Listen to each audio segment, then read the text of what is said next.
Once upon a time, Azric was sick, so I decided to make this series. I'm not entirely sure what this will be called yet, but basically this will be a series where I just show off a free game I find every now and then. This first one is called In Ruins, big white letters on a black backdrop, like it should be. I hate everyone who uses other fonts. Well, not fonts, but other text styles. Oh, nice sunrise. So this is a game where you play as a something. I've beaten it 8 times, but I've never actually figured out what you play as, mainly because it's in first person. So, as you can see here, we have the ocean. Very wet. It's cold? Oh, it's very cold. Ah, here we are. So this is your little play area, and this is the Olympic torch. Actual size, of course. Standard controls for this game. Y to move, space to jump, mouse to look.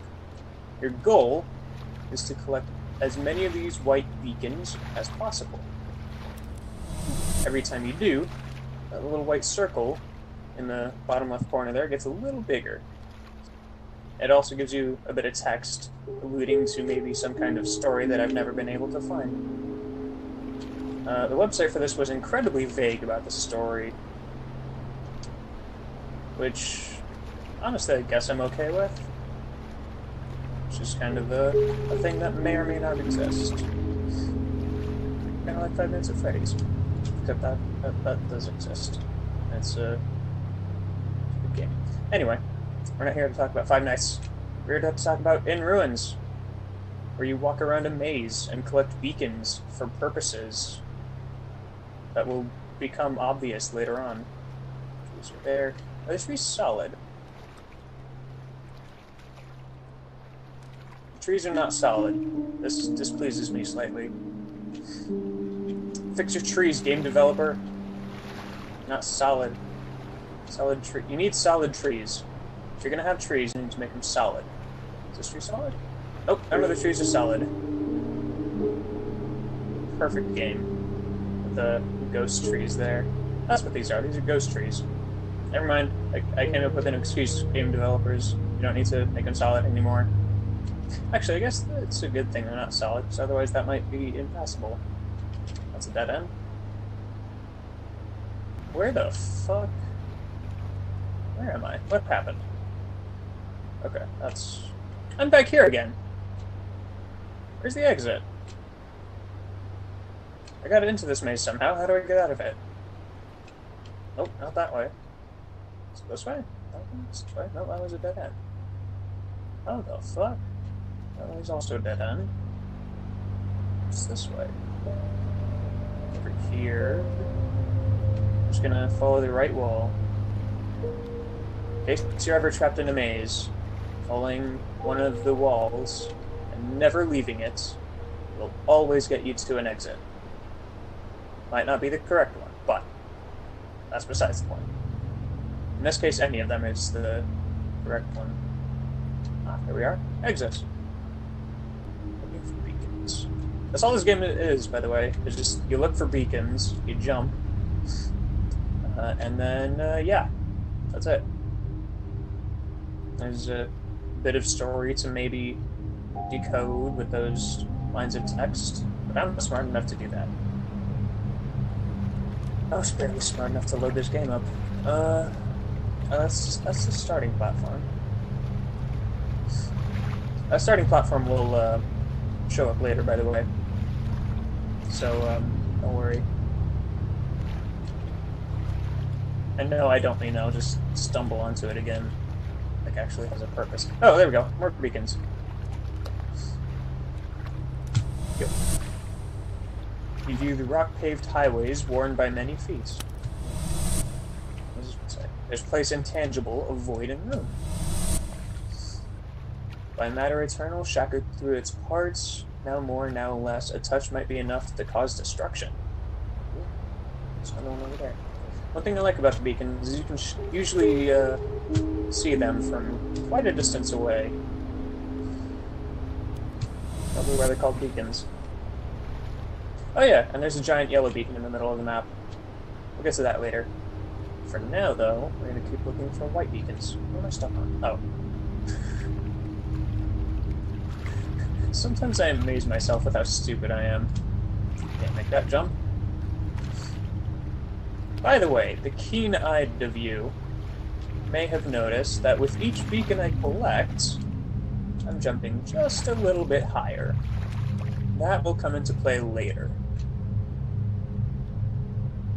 Actually, I'm going to show it off now. The yellow beacon, I mean, not the thing that comes into play later. Oh, another beacon. And the primordial germs of things unfold.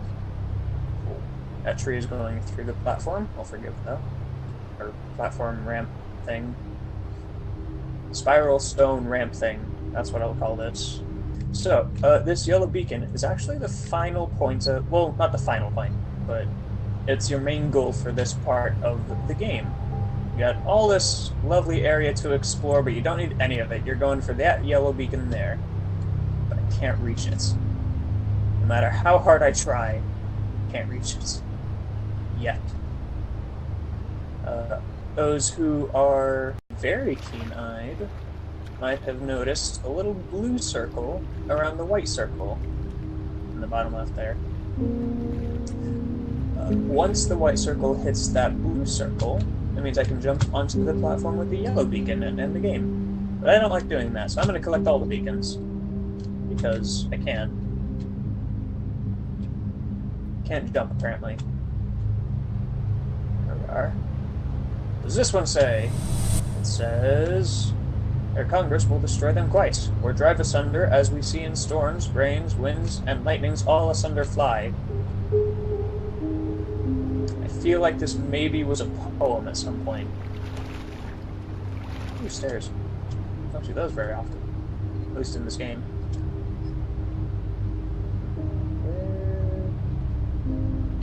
By the way, the world is randomly generated every time, so... Oh, there we go. And once you beat this game once, you unlock the... For lapsed years in infinite age, must else have eat all... What? Okay, that one just made no sense.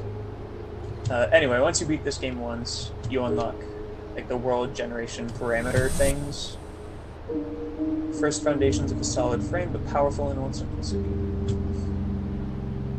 You unlock the world generation things, so you can decide what the world looks like, and you can take out the mazes if you want. I don't think they're actually called mazes, but I'm sure there's a way to do it. Is that another beacon? I think that's another beacon. We'll get to that. Now, our white circle has exceeded the blue circle, so that is another beacon. So if we wanted, we could jump onto the yellow beacon platform. There's a lot of beacons over here. But we don't need to yet. We don't want to yet. I just completely skipped over that text. Whoops. All objects can be tightly knit and fuck it. If you want to read it, pause the video. I don't give a shit anymore. Yep. There we go. More beacons over there. If you collect a lot of beacons, you can jump really high. It's really cool. There's one thing I love about games is their movement engine. Especially in things like Infamous and Prototype. Those are a couple of my favorite games of all time. I can get that without falling. I can get that without falling. But, yeah. Infamous Prototype, awesome games. There are two separate games, not one game called Infamous Prototype. Anyway, I'm rambling again. I need to not do that. I like rambling when I'm going solo for some reason. Rambling and silence, those are my two things. And getting angry, that's also one of my things. But this game doesn't make me angry because you can't lose this game. Unless you get unlucky and the world doesn't spawn enough beacons for you. But that doesn't happen. I don't think. Oh, fuck. I'm good at walking, as you can tell. That's about all I'm good at. Can't even joke about that. Oh, I see a beacon. No. I'm apparently hallucinating. That's a beacon. That's gotta be a beacon. Yeah, it is.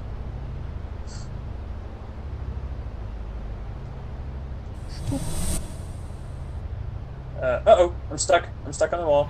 I got unstuck.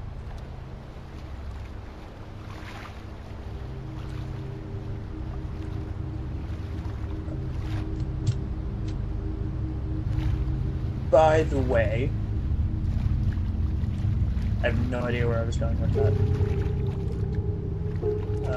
Oh, there's the spirally ramp bit. One thing I like to do in this game is collect enough to jump onto the platform with the yellow beacon and just kind of have a look around up there, see if I can see any other beacons on the map. That's what I'm going to do right now.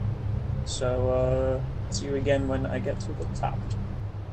The Sears is definitely going to be a lot lower energy than what we usually upload. But at the very least, this game is going to be lower energy because this game is a calm, refreshing game. I don't know why I said refreshing.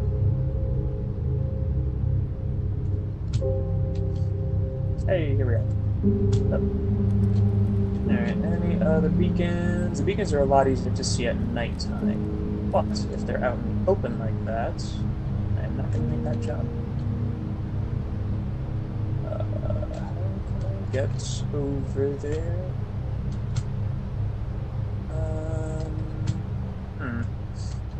That didn't work. Oh, stairs. Ooh, more stairs. Oh, if you're clever enough, you can jump off of very specific points in the world, such as this. Oh, didn't even need to jump off of it because I was already up here. Where'd it go? There it is. No, that's not it. That's a different one. Is it? Wait. That one didn't bring up any text. Why didn't it bring it? I don't know. There are a lot of things I don't know about this game. Like why it was made, or who made it. Well, yeah, no, I don't know who made it. The website said something about a dude with a PhD. I remember that. Oh, fuck. Something about the Sublime. I remember reading that. I'm not good at remembering what I read. Alright, well, let's see here. Any other... Am I... Right, apparently? Okay. Hiding anywhere. One thing I do dislike about this is that you almost feel like you're walking a bit on ice. Super slippery. I'm not fond of that. That appears to be all of the beacons. Alright, this is the point at which you would want to leave the video if you want to avoid spoilers for what happens after you jump into the yellow... I forgot the word. Beacon. If you don't care, or you've already played this, then continue after this point. Everyone gone? Cool. Let's go. Let's go in. You pass out and die. Ooh. Hello. And then the island sinks into the ocean. Because... reasons. Again, there's probably a story somewhere hidden in this. By the way, you can totally drown in the ocean. That's a thing that can happen if you're not careful. There's a final tower, or the central tower, I should call it. And the storm came quickly. Okay, well, that was Inroads. First game in the free game showcase show thing that I'm doing now. This weather is really loud. so I'm gonna jump into this portal now. Oh! Or portal beacon. Alright, here you go. That was In Ruins. Go nuts. Download link is in the description, by the way. It's completely free. So, yeah, I recommend you give it a play if you can.